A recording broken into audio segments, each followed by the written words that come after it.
A nice way to organize reports in ActionFlow is with categories. Categories will show up in the Job Reports menu and in other related menus like in the area list, and the reports that pertain to either an area or a job will show up categorized in your reports dropdown. The other place categories would show up is in the Reports tab, and in the report drop down here you can see the category on the left associated with each report.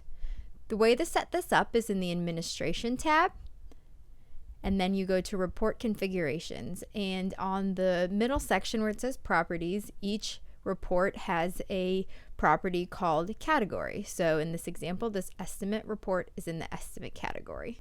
You set those categories on the left-hand side. There's a text box, and if you right-click that, you can see the categories separated by commas. So you could either delete all of these categories and create your own new ones, or add to the list that's in there by default. So in this case, we're going to say Sales, and then if you open the drop-down, Sales is now a new category. You may need to go out and come back in to see your category changes. You can clear all categories, and so that will clear all the categories for all the reports. We also have the ability to set default categories. So these are preset by ActionFlow, and so that will fill in the category drop-down and the list of categories in the left-hand text box.